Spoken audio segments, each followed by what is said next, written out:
اما بعد فاعوذ باللہ من الشیطان الرجیم بسم اللہ الرحمن الرحیم ان اللہ وملائکتہ یصلون علی النبی یا ایہا الذین آمنوا صلوا علیہ وسلموا تسلیما اللہم صلی علی سیدنا وشفیعنا وحبیبنا ومولانا محمد وبارک وسلم صلاۃ وسلام علیک یا رسول اللہ صلی اللہ تعالی علیہ وسلم وَلَقَدْ آتَيْنَاكَ سَبْعًا مِّنَ الْمَثَانِي وَالْقُرْآنَ الْعَظِيمِ، اور بے شک ہم نے آپ کو وہ 7 آیتیں دی جو بار بار دہرائی جاتی ہیں، اور عظمت والا قرآن۔ لا تمدن عینیک الی ما متعنا به ازواجا منہم ولا تحزن علیہم واخفض جناحک للمؤمنین، اور اپنی آنکھ اٹھا کر اس چیز کو نہ دیکھو جو ہم نے ان کے کئی قسم کے لوگوں کو چند روزہ سامان دیا ہے، اور ان کے لیے غم نہ کھائیے، اور مسلمانوں کے لیے اپنی رحمت کے بازو کو بچھا دیجیے۔ یہاں پہ جو یہ ارشاد ہوا کہ ہم نے آپ کو 7 آیتیں دی جو بار بار دہرائی جاتی ہیں، مفسرین فرماتے ہیں اس سے مراد سورہ فاتحہ ہے۔ اس کی شان نزول کے حوالے سے ایک روایت میں یہ موجود ہے کہ 7 قافلے مختلف ساز و سامان لے کر کے بصرہ سے مکہ معظمہ پہنچے۔ اس سامان میں جواہر، عنبر اور دوسری قیمتی چیزیں شامل تھیں۔ جب یہ تمام دشمنان اسلام کا سامان مکہ پہنچا اور مسلمانوں نے اس سامان کو دیکھا تو کہنے لگے کاش یہ سامان ہمارے پاس ہوتا تو اسے ہم اللہ کی راہ کے اندر خرچ کرتے۔ تو اللہ تبارک و تعالیٰ نے یہ آیت کریمہ اتاری اور ارشاد فرمایا کہ اللہ تبارک و تعالیٰ نے تمہیں وہ 7 آیتیں عطا فرمائی ہیں جو بار بار پڑھی جاتی ہیں، یعنی ان کفار کے اس ساز و سامان کی طرف نظر مت کرو، اللہ نے اس سے زیادہ بہتر چیز جو ہے وہ تم کو عطا فرمائی ہے۔ یہ جو فرمایا گیا 7 آیتیں جو دہرائی جاتی ہیں، اس کی وجہ یہ ہے کہ یہ 7 آیتیں نماز کے اندر بار بار پڑھی جاتی ہیں، اور یا پھر اس لیے کہ اس سورہ فاتحہ کا آدھا حصہ اللہ کی ثنا میں ہے اور باقی جو آدھا حصہ ہے وہ بندے کے دعا وغیرہ کے اوپر مشتمل ہے۔ اس سے سورہ فاتحہ کی عظمت کا بھی پتہ چلتا ہے۔ میرے آقا حضور اکرم سید عالم صلی اللہ تعالیٰ علیہ وسلم نے ارشاد فرمایا میں تمہیں ایسی سورہ سکھاؤں جو فضیلت کے لحاظ سے قرآن پاک میں بڑی عظمت والی ہے۔ صحابہ نے عرض کیا رسول اللہ وہ کون سی سورہ ہے؟ آپ نے فرمایا الحمدللہ رب العالمین، یہ سورہ فاتحہ، اور فرمایا کہ یہ سب مثانی ہے اور قرآن عظیم ہے جو اللہ تبارک و تعالیٰ نے مجھے عطا فرمائی۔ روایتوں میں یہ آتا ہے کہ جو 100 مرتبہ سورہ فاتحہ پڑھ کر کے اللہ تبارک و تعالیٰ کی بارگاہ میں دعا کرے تو اللہ تبارک و تعالیٰ اس کی دعا کو قبول فرما لیتا ہے۔ اور اس سورہ کی اتنی فضیلت ہے کہ فرمایا گیا کہ سورہ فاتحہ ہر مرض کی دوا ہے، یعنی ہر بیماری سے اللہ تبارک و تعالیٰ نے سورہ فاتحہ کے اندر شفا رکھی ہے۔ اور یہ صورتوں کے خاص کے اندر یہ مذکور ہے کہ سورہ فاتحہ کو جو پاک برتن پر لکھ کر اسے دھو کر مریض کو پلا دے تو اللہ تبارک و تعالیٰ ایسے مریض کو شفا عطا فرما دیتا ہے۔ ایک فرشتہ اللہ کے رسول علیہ السلام کی بارگاہ میں آیا اور کہا کہ اللہ تبارک و تعالیٰ نے آپ کو ایسے 2 نور عطا فرمائے ہیں جو آپ سے پہلے کسی نبی کو نہیں دیے گئے۔ ان میں سے پہلا نور سورہ فاتحہ ہے اور دوسرا نور سورہ بقرہ کی آخری آیتیں ہیں۔ تو یہ ایسی عظمت والی سورہ ہے کہ اس کے فضائل بے شمار جو ہے وہ آئے ہیں، یہاں تک کہ روایتوں میں موجود ہے کہ سورہ فاتحہ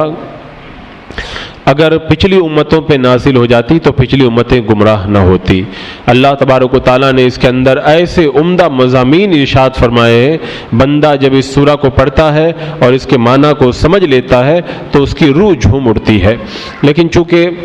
ہمیں قرآن مقدس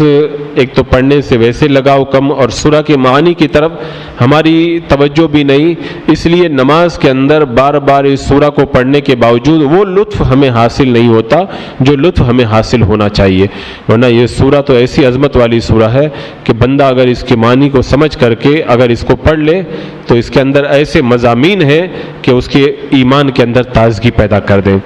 تو فرمایا گیا کہ اللہ نے آپ کو یہ 7 آیتیں عطا فرمائی جو دہرائی جاتی ہیں، اور عظمت والا قرآن بڑی عظمت والا ہے۔ حدیث پاک میں فرمایا گیا کہ وہ ہم میں سے نہیں ہے جو قرآن پاک کے ذریعے استغنا حاصل نہیں کرتا، یعنی اللہ نے اگر کسی کو قرآن کی دولت دی اور وہ پھر قرآن کی دولت کو لے کر بے نیاز نہیں ہو جاتا، دنیا کی نعمتوں سے آنکھیں نہیں پھیر لیتا، تو وہ ہم میں سے نہیں ہے۔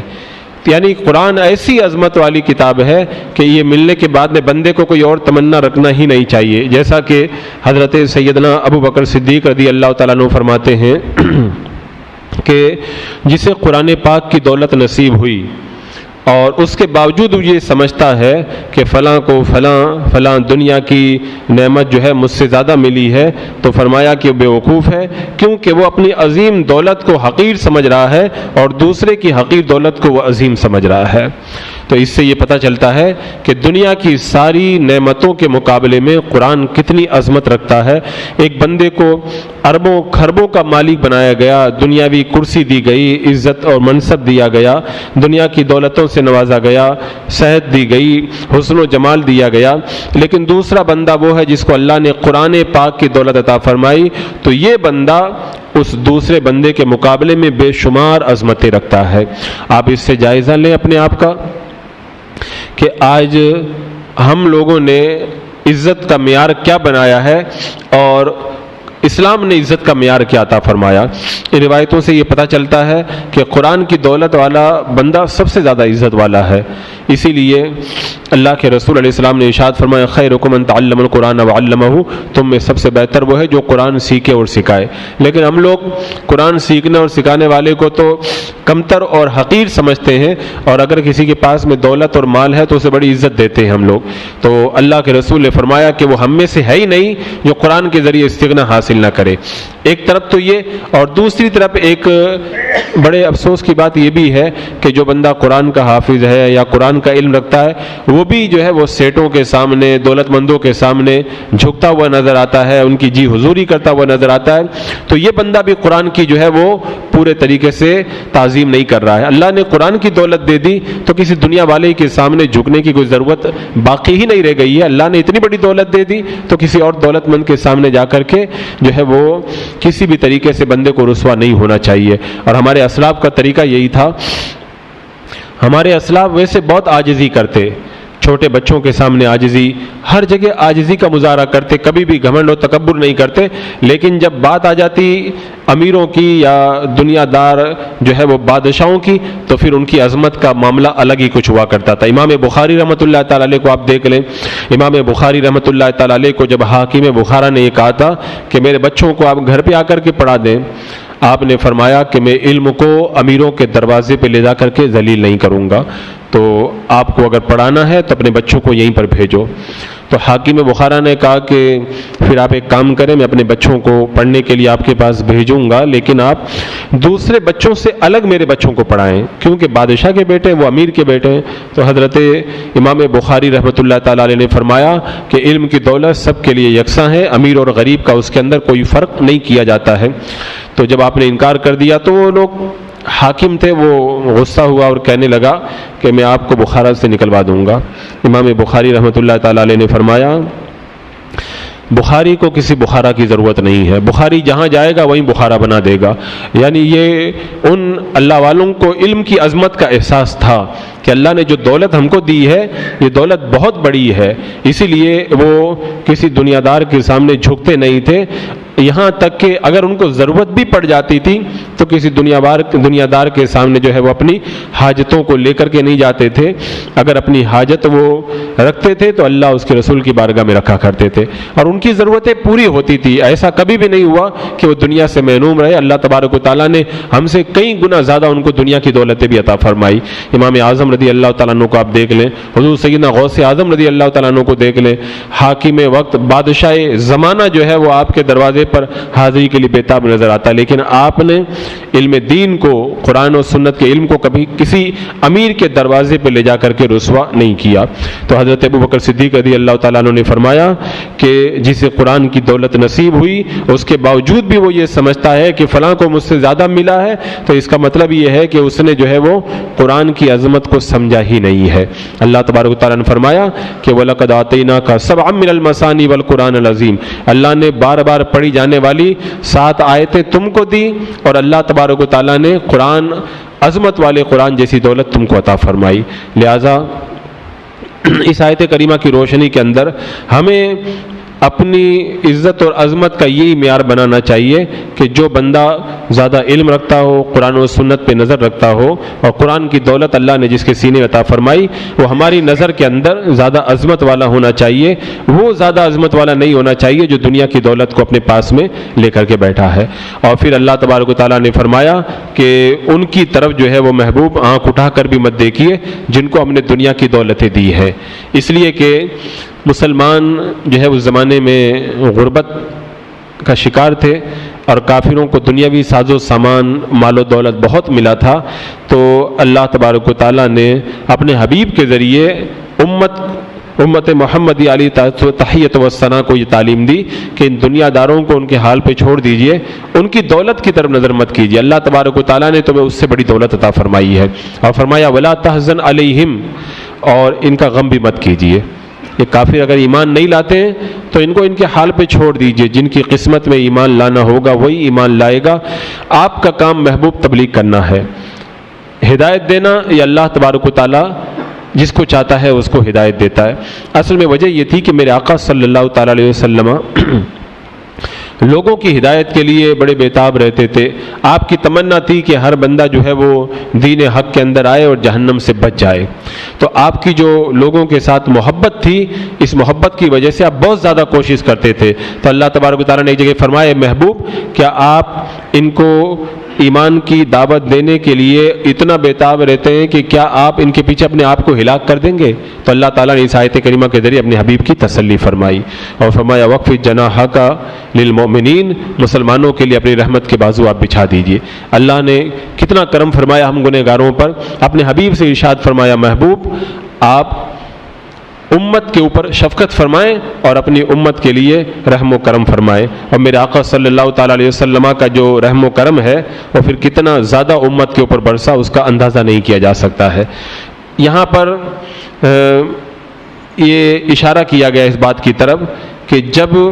اللہ تبارک و تعالیٰ کسی بندے کو, کسی نبی کو یا کسی ولی کو بلند مقامات عطا فرماتا ہے تو اسے یہ حکم دیا جاتا ہے کہ وہ اپنی ساری توجہ اللہ کی رحمتوں کی طرف لگا کر کے رکھے, اور اب جو ہے وہ اللہ نے جو نعمتیں دی ہیں انہی پر نظر رکھے, کسی اور طرف جو ہے وہ اسے نظر اٹھانے کی ضرورت بھی نہیں ہے. اگر اپنا دل لگانا ہے تو اللہ کی بارگاہ میں وہ دل لگا کر کے رکھے. اور خاص طور سے یہاں پہ اللہ کے رسول علیہ الصلوۃ والسلام کی اس خاصے کو بیان کیا گیا. جب آپ معراج پہ تشریف لے گئے